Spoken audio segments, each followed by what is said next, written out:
Hey guys, welcome to our first ever bow review on YouTube. This is the new Elite bow. We just got done setting it. It's the Encore. We set it at 30 inches and 70 pounds. We're going to do some testing on it for you, so follow me. So first glance at this bow, it actually looks really clean. It's a really nice finish. The handle feels really good. There's no real rough spots against my hand. I'll give you a little more feedback after I shoot it a tiny bit.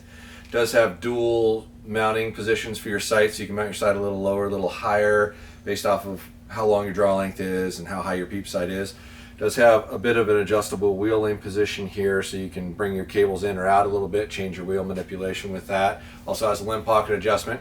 But we did set this bow up and paper tune it and got a decent paper tear out of it right where it was, so we didn't play with any of that stuff.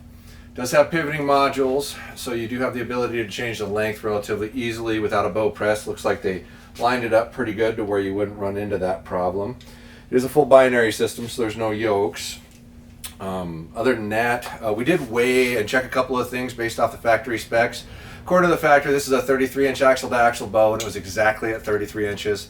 Says it's a 6-inch brace height, and it was really tight on 6. It might have been like a 16th shy. Physical weight, they said, was 4.55 pounds. We hung it with our own scale, and it weighed out about 4.78 before we put an arrow rest on it. So there's a little variance there, but you know that could be our scale. We did set it at 30 inches and 70 pounds because I'm a 30-inch draw length. Our let off is sitting right around 9 pounds, which is about 87% let off. The IBO speed, according to the factory, was 340. After we get our first responses of shooting this bow and seeing how it feels, we're going to run upstairs and put it through the chronograph for you with some arrows that are 350 grains. We built a couple of RIP Extreme Velocity 300s with some one-piece glue-in points and some lighted nocks, and these weighed out at like 352. Should be a really good fair velocity test after we put it through the chronograph. But I'm going to shoot about 3 arrows through it and then give you guys some feedback of how it feels to me and what I notice. So hang tight.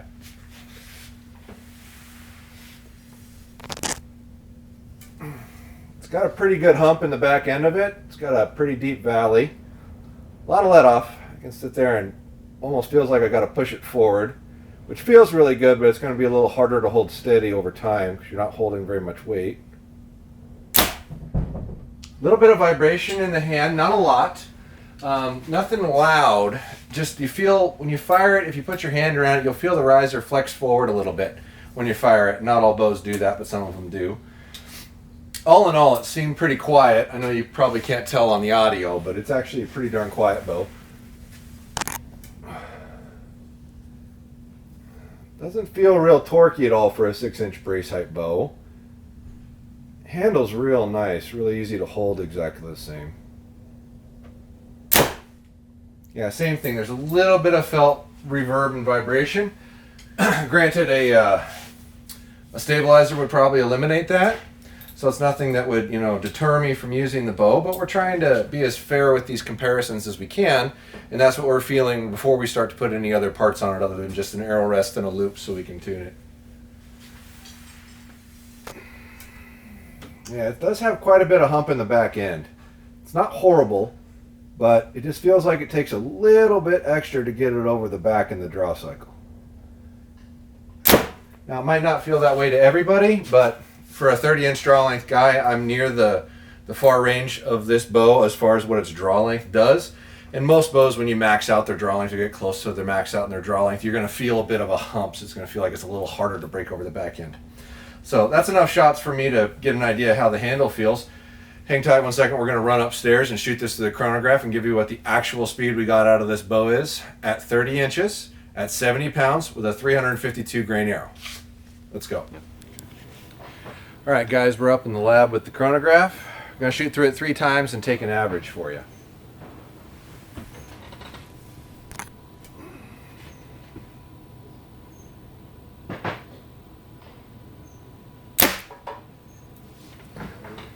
.324.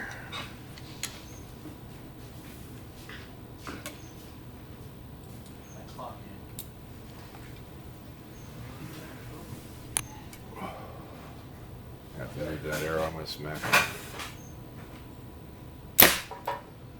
325.